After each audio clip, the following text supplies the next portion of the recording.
देखिए, कल भी जब ये फैसला आया था सूरत कोर्ट का, तब ये बात स्पष्ट कर दी गई थी सभी कानूनों के, संविधान के जानकारों के द्वारा कि जो कल सूरत कोर्ट का फैसला आया उसके बाद राहुल गांधी की सदस्यता स्वतः ही समाप्त हो जाती है। अच्छा, यानी इसमें किसी को कुछ भी करने की जरूरत नहीं थी। ये लोकसभा सचिवालय ने जो किया है वो नियम के तहत, प्रक्रिया के तहत ही किया है। और एक तरह से जो फैसला कल आया था उसके तुरंत बाद उनकी सदस्यता रद्द मानी जानी चाहिए थी, क्योंकि ये संविधान में जो सुप्रीम कोर्ट का फैसला आया था 2013 का, उसके मुताबिक ये प्रावधान किया गया था। और राहुल गांधी अकेले नहीं हैं, इससे पहले भी कई ऐसे सांसद हैं जिनकी सदस्यता, विधायक ऐसे हैं जिनकी सदस्यता जा चुकी है। आज उसी नियम का पालन करते हुए लोकसभा सचिवालय की ओर से ये नोटिफिकेशन जारी किया गया है जिसमें उनकी सदस्यता तुरंत समाप्त कर दी गई है। इस पिछले कल की तारीख से ही कर दी गई है। नहीं, तारीख तो जी हाँ, वो होता उसमें यही है, प्रावधान यही है जो कोर्ट का आदेश था 2013 में लिली थॉमस वाले मामले में, उसमें यही कहा गया था कि आपको तुरंत जो है सदस्यता समाप्त करनी होगी। तो वो कल से ही उनकी सदस्यता रद्द मानी जाएगी। और अब जो लोकसभा सचिवालय है इस अधिसूचना को चुनाव आयोग को भेजेगा। चुनाव आयोग वायनाड में उपचुनाव कराने का ऐलान करेगा, क्योंकि अभी उसका कार्यकाल 10 महीने बचा है लोकसभा का, तो इसलिए अभी ये एक उपचुनाव वहां पर हो सकता है। तो राहुल के पास ये विकल्प रहेगा, कई विकल्प उनके पास है, उनमें एक विकल्प ये भी है कि वो वायनाड से उपचुनाव में दोबारा लड़े और वापस आ सकते हैं। लेकिन इसमें एक चीज देखनी होगी, क्योंकि जब आप 2 साल या 2 साल से अधिक की सजा होती है और जब आपको डिस्क्वालीफाई किया जाता है तो उसमें यह प्रावधान भी रहता है कि 2 साल की सजा प्लस 6 साल, यानी 8 साल तक आप चुनाव नहीं लड़ सकते हैं। तो यह भी देखना होगा कि क्या यह प्रावधान लागू हो रहा है या नहीं हो रहा है, क्योंकि अगर उन्हें राहत नहीं मिलती है हाईकोर्ट से या बाद में ऊंची और कोर्ट से, तो फिर ये 8 साल तक के लिए वो चुनाव नहीं लड़ पाएंगे। ये भी उनके सामने एक बहुत बड़ा संकट खड़ा हो जाएगा। तो कांग्रेस के लिए अगर देखें तो एक बड़ा झटका है, क्योंकि हमेशा वो ये शिकायत करते थे कि हमें लोकसभा में बोलने नहीं दिया जाता, अब तो सदस्य ही नहीं रहे। नहीं, देखिए, ये कांग्रेस पर निर्भर करता है कि वो इसको आगे कैसे लेके जाएगी। हमने देखा भी है कि आज भी और कल भी लगातार 2 दिन जब से फैसला आया है सूरत कोर्ट का, कांग्रेस काफी आक्रामक है, देश भर में वो आंदोलन कर रही है। उसका सीधा आरोप यह है कि बीजेपी राहुल गांधी को चुप कराना चाहती है, इसीलिए ये सारा कुछ हो रहा है। उनका ये कहना था कि चुनाव प्रचार के दौरान कई नेता कई तरह की बातें करते हैं, अगर इस तरह से सबको आप क्रिमिनल डिफेमेशन के जरिए अगर सदस्यता लेने लगे तो फिर तो कोई संसद में बचेगा ही नहीं। लेकिन दूसरी बात इसमें यह भी है कि बीजेपी ने भी इसको एक दूसरा एंगल दिया है। आज सुबह बीजेपी अध्यक्ष जेपी नड्डा की ओर से जो ट्वीट किए गए कई सारे, उनमें एक बात पर खासतौर से ध्यान दिया गया, वो ये था कि ओबीसी समाज का अपमान राहुल गांधी ने किया है। क्योंकि जो उन्होंने बात मोदी सरनेम को लेकर के कही थी, चोर बताया था, उसके बाद ये बीजेपी ने इसको इस तरह से प्रेजेंट किया है कि ये सारे ओबीसी समुदाय का अपमान है।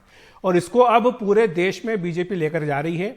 1 लाख परिवारों में 1 करोड़ से भी ज्यादा लोगों से संपर्क साधा जाएगा ओबीसी मोर्चे की ओर से, जिनको बताया जाएगा कि किस तरह से राहुल गांधी ने पूरे ओबीसी समुदाय का अपमान किया है।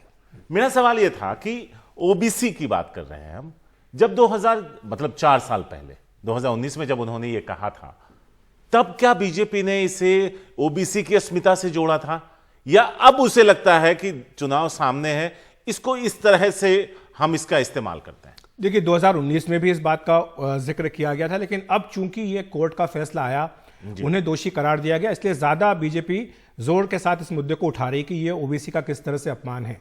और आपको बताएं कि जिस तरह से बीजेपी अध्यक्ष जेपी नड्डा ने एक के बाद एक सुबह ट्वीट किए और उन्होंने लिखा कि ये पूरे ओबीसी समाज का अपमान है, ओबीसी समाज इसका लोकतांत्रिक ढंग से जवाब देगा, इस अपमान का बदला चुकाएगा। तो यानी बीजेपी बिल्कुल स्पष्ट है कि वो इस आने वाले चुनाव में, जो कि कर्नाटक का चुनाव बिल्कुल सिर पर है, किसी भी दिन चुनाव की घोषणा हो जाएगी, तो वहां पर कर्नाटक के चुनाव में इसे एक बड़ा मुद्दा बनाया जाएगा। और ये जो बयान था राहुल गांधी का, ये आप जानते हैं कि ये आया भी कर्नाटक में ही था, तो इसलिए वहां पर निश्चित तौर पर एक बड़ा मुद्दा होगा।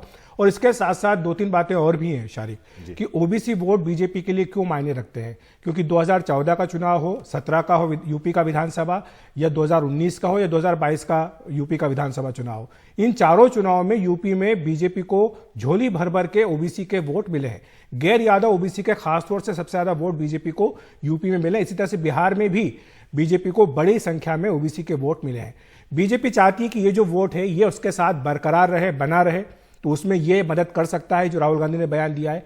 और इसमें हमने ये भी जो विश्लेषण किया, पाया कि जो बीजेपी के वोट बढ़े हैं ओबीसी के, वो कांग्रेस की कीमत पर बढ़े हैं। यानी जो वोट कांग्रेस को ओबीसी के मिला करते थे, वो वोट शिफ्ट हो गए बीजेपी की ओर।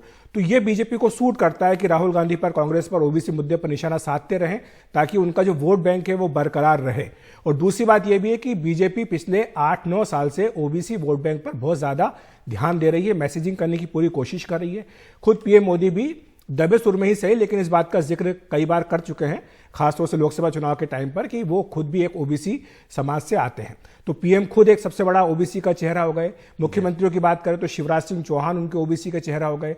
इसके साथ केशव प्रसाद मौर्य उप मुख्यमंत्री यूपी के, वो ओबीसी हो गए। बीजेपी पार्लियामेंट्री बोर्ड की अगर आप बात करेंगे तो वहां पर 3 ओबीसी चेहरे हैं, के लक्ष्मण है, सुधा यादव है और पीएम मोदी तो खुद है ही। इसके साथ साथ अगर आप केंद्रीय मंत्री परिषद की बात करेंगे तो वहां पर भी बड़ी संख्या में बीजेपी ने ओबीसी को प्रतिनिधित्व दिया है। और बीजेपी का यह कहना है कि आजादी के 75 साल में कभी इतने ज्यादा ओबीसी मंत्री नहीं बनाए गए हैं किसी भी मंत्री परिषद में।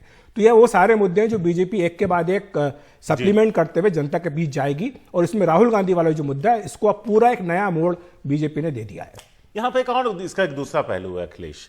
ये तो जो सुबह से हो रहा है, हम रिपोर्ट कर रहे हैं और आपसे भी बात कर रहे हैं। मेरा सवाल ये था कि कांग्रेस के राहुल गांधी की सदस्यता का चला जाना, उनका फ्रीडम ऑफ स्पीच पर हमलावर होना, केंद्रीय एजेंसियों के साथ साथ उन्होंने लंदन में जुडिशियरी को भी जोड़ दिया था कि वो भी दबाव में, कि राहुल गांधी, उनकी पार्टी और उनके नेता इसका राजनीतिक फायदा ना उठा पाए, इसके लिए किस तरह की घेराबंदी बीजेपी करेगी?